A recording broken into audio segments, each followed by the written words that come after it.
So hi guys, আজ আমি চলে এসেছি শান্তিপুরে। শান্তিপুর ভীষণ পছন্দের একটা জায়গা আমার। আমি শান্তিপুর ভীষণ পছন্দ করি, আর শান্তিপুর অনেকেরই পছন্দ। আর ভাঙা রাসের জন্য শান্তিপুর অনেক বেশি প্রসিদ্ধ, যেখানে ভাঙা রাস বিখ্যাত হয়। মানে অনেক বড় কার্নিভাল এখানে হয় শান্তিপুরে ভাঙা রাসের দিন। আর আজ আমি চলে এসেছি সেই শান্তিপুরেতে। আমি এসে গেছি শান্তিপুরের থানার মাঠের সামনে একটা অনেক বড় প্যান্ডেল, যেটা প্রত্যেক বছরই আলাদা আলাদা এখানে বড় বড় প্যান্ডেল তৈরি করা হয়। এর আগের বছরও ভালো প্যান্ডেল হয়েছিল, তার আগের বছরও ভালো প্যান্ডেল হয়েছিল। আর প্রত্যেক বছরই থাকে বড় একটা ঠাকুরের মূর্তি। যে কোনো এক বছর হয়েছিল রামের মূর্তি, আরেক বছর হয়েছিল রাধা কৃষ্ণের মূর্তি, এই বছরেও হয়েছে রাধা কৃষ্ণেরই একটা বড় মূর্তি, যেটা শোয়া অবস্থায় রয়েছে। আর এখানে এবার প্যান্ডেলের সামনে লাইন দিয়ে আমরা প্যান্ডেলের ভিতরে ঢুকলাম। ব্যারিকেড চারিদিক দিয়ে করা আছে প্যান্ডেলটার সামনে। আর প্যান্ডেলের পুরো সামনেটা জুড়ে অনেক রাধা কৃষ্ণের যে প্রেম লীলা ছোট থেকে শুরু হয়েছিল, সেই সমস্ত মুহূর্তগুলোই এখানে মানুষের সামনে তুলে ধরা হয়েছে সেই পুতুলের মাধ্যমে, মাটির পুতুলের সাহায্যে। আর সেটা মানুষকে দেখানো হচ্ছে। তার জন্যই এই প্যান্ডেলটাতে ঢোকার সময় ঘুরিয়ে ঘুরিয়ে ঢোকায়, যাতে করে রাধাকৃষ্ণের এই প্রেম লীলার মুহূর্তগুলো সকলে যেন দেখতে পারে।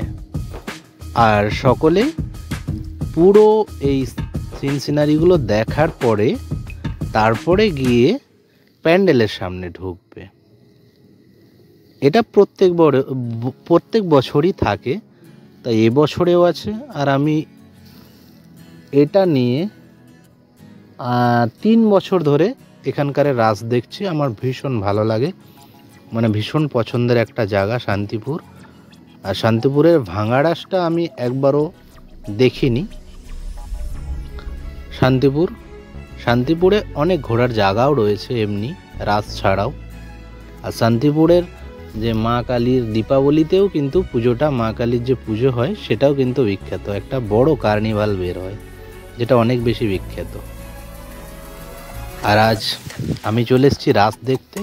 আর এটা হচ্ছে শান্তিপুর থানার মাঠের সামনে যে বড় একটা প্যান্ডেল হয়, এটা সেই প্যান্ডেলটা যেটা তোমাদেরকে আমি দেখাচ্ছি। আর এখানে যে রাধাকৃষ্ণের প্রেম লীলার সুন্দর সুন্দর মুহূর্তগুলো এখানে পুতুলের মাধ্যমে তুলে ধরেছে, যেগুলো খুবই অসাধারণ আর খুবই নিখুঁতভাবে বানানো হয়েছে, যেটা দেখতে পুরো জেনুইন লাগছে, খুবই সুন্দর লাগছে। আশা করি তোমাদেরও ভিডিওটা দেখার পর ভালো লাগবে। আগামী বছরে তোমাদের এখানে আসার জন্য ইচ্ছে জাগবে মনে। আর সাইডে যে মাঠটা রয়েছে, বড় মাঠটা, এটা পুরো বড় যে ফুটবল ময়দানটা রয়েছে, সেই ফুটবল মাঠেই পুরো প্যান্ডেলটা হয়। আর অর্ধেকটা ব্যারিকেড দিয়ে প্যান্ডেলের জন্য, আর বাকি অর্ধেকটা পুরো মাঠ জুড়ে মেলা বসে। নাগরদোলনা থেকে শুরু করে খেলনার দোকান, খাবারের দোকান, A to Z সব কিছুই এখানে, মণিহারি থেকে শুরু করে সবই পাওয়া যায়। আর এই পুরো মাঠের মেলাটা তোমাদেরকে দেখানোর পর, এই পুজোটা দেখানোর পর আমি চলে যাব আরও একটা প্যান্ডেলে, যেটা তোমাদেরকে দেখাবো। সেটাও খুবই সুন্দর হয়েছে।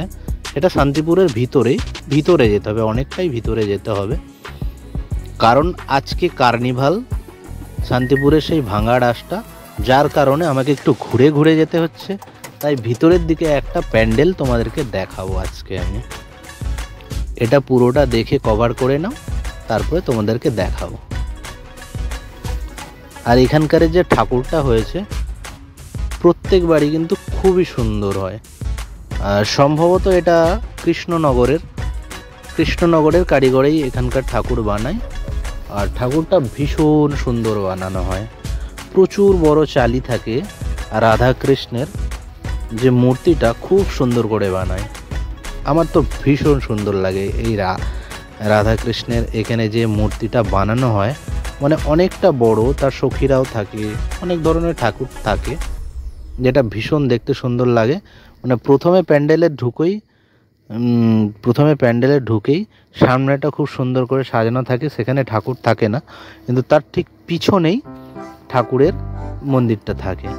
ওখানে গিয়ে ঠাকুর দর্শন করার পরে এক্সিট গেট দিয়ে যখন তোমরা বেরোবে তখন দেখবে কিছু মানুষ ওখানে ভগবানের নাম কীর্তন করছে, আর আছে তার পাশেও তখনও পুতুলের সাজ থাকে, পুতুলের মানুষ দিয়ে সাজানো থাকে। তারপরে এক্সিট দিয়ে বেরিয়ে দেখবে মাঠে বড় মেলা, যেখান থেকে তোমরা অনেক এনজয় করতে পারবে, মেলায় নাগরদোল্লায় চড়তে পারবে, প্রচুর বড় মেলা বসে। তো তোমরা দেখো, আমি তোমাদেরকে সুন্দর করে দেখাই। এরপরে আমরা পুরো মাঠটা, মানে পুরো প্যান্ডেলের যে সামনেটা পুরোটা ঘুরে ফেলেছি। মানে রাধাকৃষ্ণের যে প্রেমলীলার দৃশ্যগুলো এখানে দেখানো হয়েছে সেগুলো পুরোটা দেখে নিয়েছি।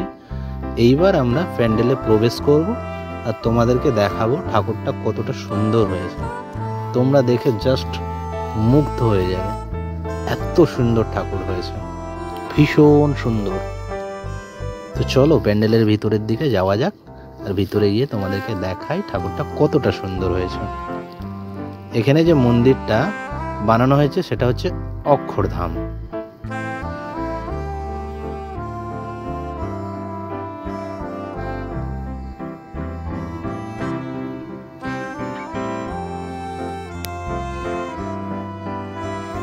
মাঠে দেখতে পাচ্ছ ভীষণ বড় একটা নাগরদোলনা বসেছে। এই যে তোমরা মন্দিরটা, এটা অক্ষরধাম মন্দির, আর সেই মন্দিরের আদলেই এখানকার প্যান্ডেলটা সেজে উঠেছে। খুব সুন্দর লাগছে দেখতে, ভীষণ সুন্দর প্যান্ডেল হয়েছে। এবার আমরা ভিতরের দিকে যাব, বাইরেটা পুরো দেখিয়ে দিয়েছি ভালো করে, আর আমরা এখন ভিতরের দিকে যাব, কারণ ঠাকুরটা দেখতে হবে।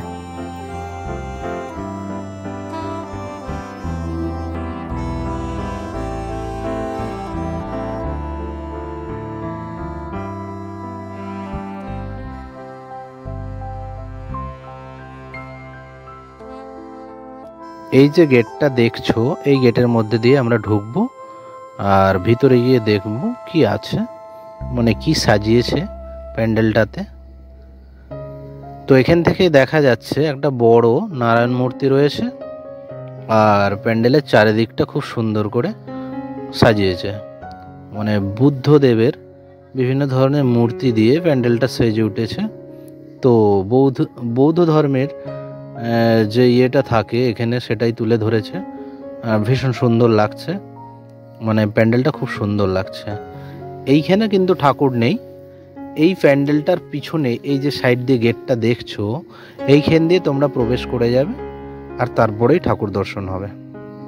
তো এখন আমি এখানটা দেখিয়ে নিই, তারপরে ভিতরে গিয়ে তোমাদের প্যান্ডেলটা দেখাচ্ছি, মানে ভিতরে গিয়ে ঠাকুরটা তোমাদেরকে দেখাচ্ছি। আগে প্যান্ডেলটা দেখে নাও ভালো করে, তারপরে দেখাচ্ছি।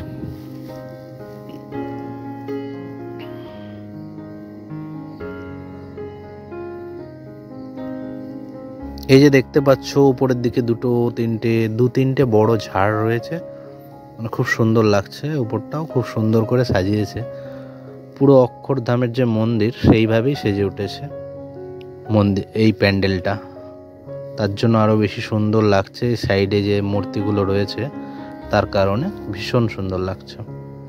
তো এখন আমরা চলে যাব ভিতরের দিকটা, মানে ঠাকুর দেখব। দেখতে পাচ্ছ ঠাকুরটা কত সুন্দর হয়েছে, জাস্ট ওয়াও, মানে অসাধারণ হয়েছে ঠাকুরটা, পুরো ফটো ফ্রেমের মতো, বাঁধিয়ে রাখার মতো ঠাকুর।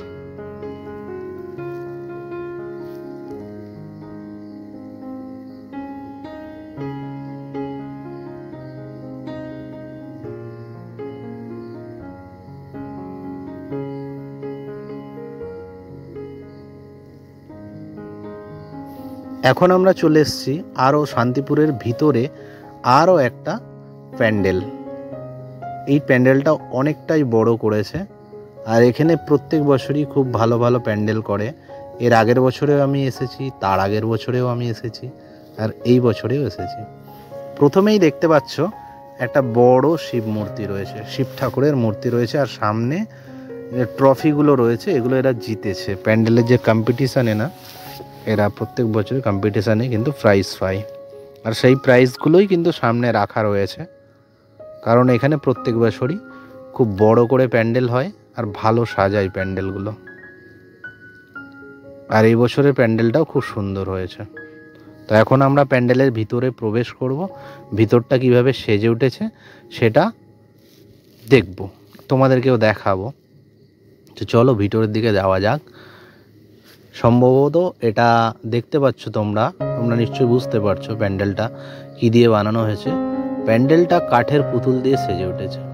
তার আগেই শিব মূর্তিটা দেখে নাও, জাস্ট অসাধারণ লাগছে শিব মূর্তিটা সামনে দেওয়ার কারণে, আর বড় বড় কাঠের মূর্তি দিয়ে পুরো প্যান্ডেলটা সেজে উঠেছে, ভীষণ সুন্দর লাগছে, খুব সুন্দর হয়েছে প্যান্ডেল। তোমাদেরও ভালো লাগবে আশা করি, যারা যারা এসেছো তাদের অবশ্যই ভালো লেগেছে। আর এইখানে একটা দেবীর মূর্তি রয়েছে, যেটা হচ্ছে আগমেশ্বরী তলা ইয়াংস্টার ক্লাবের পুজো। এটা আগমেশ্বরী তলা ইয়াংস্টার ক্লাবের পুজো। এখানে একটা দেবীর মূর্তি রয়েছে। এখন আমরা প্যান্ডেলের ভিতরে যাব, আর এখানে হচ্ছে নারায়ণ ঠাকুরের প্রতিষ্ঠা করে, এরা নারায়ণ ঠাকুরের পুজো করে প্রত্যেক বছরই, আর সেটাই এখানে তোমরা দেখতেই পাচ্ছ, নারায়ণ ঠাকুর রয়েছে এখানে। আর প্যান্ডেলটা পুরো কাঠের পুতুল দিয়ে সেজে উঠেছে, আর সুতোর কাজও রয়েছে। টোটাল মিলিয়ে প্যান্ডেলটা খুব সুন্দর হয়েছে। আশা করি তোমাদেরও ভালো লেগেছে প্যান্ডেলটা। তো প্যান্ডেলটা খুব সুন্দর হয়েছে। ভিডিওটা দেখে তোমাদের যদি ভালো লাগে অবশ্যই একটা লাইক করে দিও। আজকের মতো এই পর্যন্ত।